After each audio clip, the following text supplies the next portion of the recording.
Hey guys, and welcome to the Working Money Channel. So it's that time of the month again. It's November 1st, and 1 billion XRP have been released from the crypto escrow as Ripple prepares for its November sales. First of all, how was everybody's Halloween? Did you guys get a lot of candy, go out with the kids? Maybe you're a kid yourself. Decided to knock on your neighbor's doors and ask for candy. I hope everybody got a lot of candy this year. It's always a fun time, to go out, see what everybody's dressed up as. I know I saw a lot of Joker costumes this year. But anyway, back to this. So 1 billion of Ripple's XRP has just been released from escrow. Obviously, guys, they do this every month. This is nothing new, although it seems like it's reported on every month.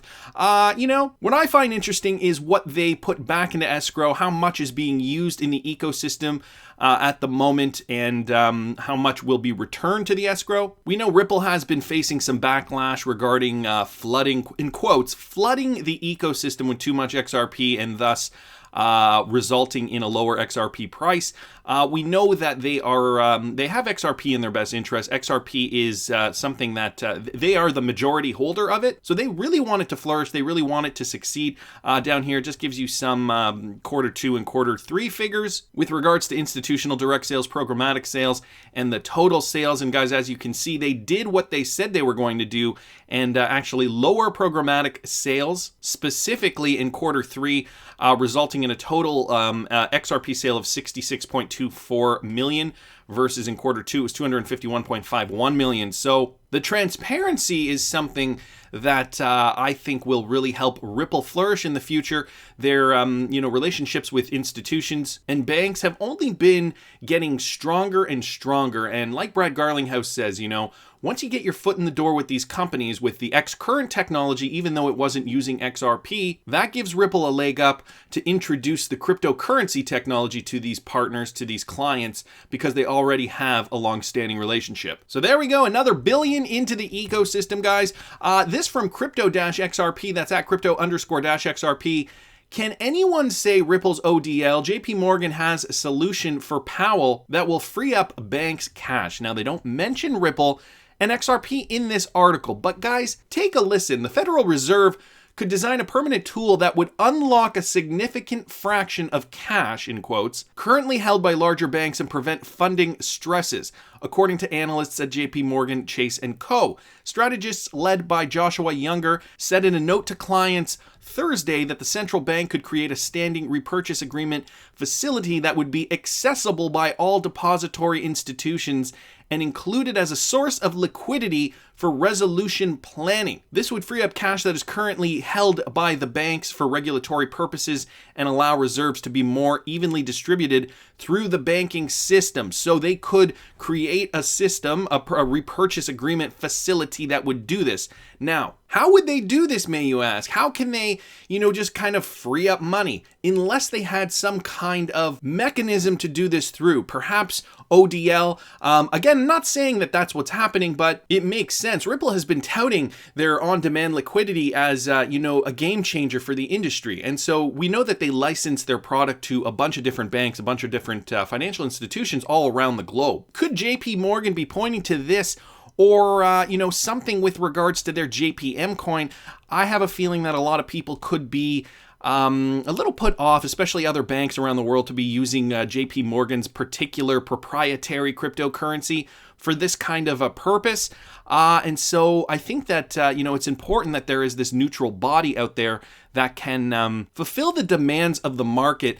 As JPMorgan's putting it, there is a liquidity problem and there needs to be resolution planning for this. Just going to skip down here. The U.S. Central Bank has been studying the idea of a standing repo facility for some time. Chairman Jerome Powell said at a news conference after Wednesday's Federal Open Market Committee meeting that there are some technical things the banks can look at and would make the liquidity move more freely without compromising the soundness of the system. Blockchain technology, super secure. Even with the steps taken so far by the Fed, the market remains susceptible to upward pressures in repo rates. On Thursday, with month-end financing needs and the Treasury auction settlement added into the mix, rates were above the recently lowered central bank target for the Fed fund. Okay, so giving us more information about that. Going down to the last paragraph here, a short one. The bank's inability to police the repo market in September wasn't a lack of access to cash, but rather restrictions to their ability to deploy it, Younger and his colleagues wrote. cash being tied up is such an interesting issue that, we don't think of as lay people. We just send our money back and forth how we please, and we leave it up to these guys to figure out how it's going to get done. And, historically, it's taken several business days to transfer large sums of cash across borders. And having that money tied up was also part of the reason we had a financial crisis in 2008. There wasn't accessible liquidity. And, Ripple has always been saying liquidity is king when it comes to transferring money instantaneously. Again, guys, you got to remember they are looking to create the internet of value, something that has not been done before. And so, when we're seeing these bigger players like the Fed, the U.S. Central Bank, involved in these discussions and discussing the ability to deploy cash, have it available, there's only one company that comes to mind, and I think it would be remiss to assume that it isn't on their radar to use Ripple technology and XRP to source that liquidity. At least as an option, they've likely thought of it maybe even more. Maybe they're in talks with Ripple. Again, guys, just speculation, but it's interesting to see how these topics are developing. I saw this from XRP Crypto Wolf on Twitter. That's at XRP Crypto Wolf. Ripple's global head of infrastructure innovation, Dilip Rao, offers a regulatory framework to guide central banks in the selection of digital token attributes to solve for domestic financial inclusion, with a special focus on economies challenged by poor banking infrastructures. So this a quote from Dilip Rao, global head of infrastructure innovation. But how do regulators and central banks gain insight into these emerging economic models and the underlying technologies, given the number of variants? Crypto assets, stablecoins, bank coins, CBDCs, private coins, and now dot the landscape. If they do settle on a model that could solve a major problem or enhance their financial ecosystem, how would a central bank select the most suitable technology to build and operate a token-based solution? Well, I think Dilip Rao knows the answers to that. Obviously, part of the Ripple team, the global head of infrastructure, and building those rails is how building that ecosystem really will eventually make this process flow a lot more freely. You got to remember, right, with the internet back in the early days, when you log online, you had a handful of sites that you knew. For those of you old enough to remember this, in the mid 90s, you'd go to your websites and that would kind of be it. And you wouldn't spend hours and hours on the internet. You might spend 20, 30 minutes on the internet, maybe an hour, depending on how many websites, depending on how into it you were. But most people just logged on, checked their email, checked a couple of things. We didn't have as much volume on the internet. We didn't need high bandwidths. We all laugh at dial-up internet, but realistically, we didn't really need much more than that until the rails were built, until we started seeing, developments in video technology over the internet, and the need for transferring more. So we needed more bandwidth, cable internet, T1 lines, DSL, fiber optic cables. The new technology of the internet eventually started building because the infrastructure started building. More volume was being transferred every day throughout the internet. And guys, so you have to think of this as, and I know it's kind of cliche, but this is like the early internet, mid-90s internet right now. We're starting to see XRP being used, trickling through certain corridors, but eventually we're going to see the floodgates open. And I had to bring this up as well. Ripple is now challenging you guys to do the math. XRP is 1/10 as volatile as fiat for cross-border transactions. So the Ripple team today substantiated on Brad Garlinghouse's claim that a typical XRP payment was 1/10 the volatile exposure of cross-border transactions.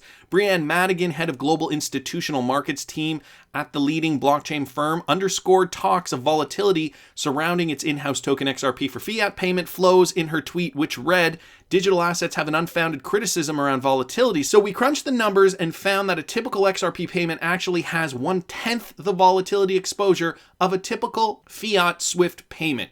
Hashtag, guys, do the math. So the math is exactly what we are going to do today. I know I've done this in a video in the past. I don't remember where, I don't remember when, but ultimately you have to remember, and let's go down here to this quote here. If you multiply 270,000 seconds, that's 1 day of time in a low volatility asset like fiat, and you compare that to 3 or 4 seconds in a high volatility asset like XRP, it turns out you're taking less volatility risks with an XRP transaction. That from Brad Garlinghouse. He mentioned that in an interview, here with the Economic Club of New York a few weeks ago. So guys, let's do the math. Let's do the math on how volatile it is and on the potential savings a company can have if they use XRP versus the antiquated SWIFT system. So we know a SWIFT transaction, I mean, they can take 1 to 2 business days. And then, so why did it take 3 to 5, asks this person. There are a lot of answers for that. Some people say it takes 7 to 10 business days for a SWIFT transaction, but, even on the low end, let's say 3 business days for a SWIFT transaction. Okay, going up to 10 business days, that's not even including weekends, right? So it could be up to even longer than that, like 14 days total. Even conservatively, let's say 3 days. And so, guys, what I did was I took this historical price chart. Now I use US dollar here, and we're going to convert to euros, and let's not go over the weekend. Let's just take like midweek here from Tuesday, October 15th, 2019, so not too long ago, and let's take 3 business days. So 1, 2, 3. Okay, and so where did we go? We went from a US dollar allowing us to purchase 0.9070 euros. Okay, and then 1, 2, 3. After 3 days, we were only able to purchase 0.8974 euros. So either the euro price went up or the US dollar went down. It doesn't really matter in this example. We just know that there was volatility. And so if you're going to be doing the transfer one way, obviously you're going to gain some money. If you do it the other way, you're going to lose some money. But the point here is the volatility. So let's take that into account.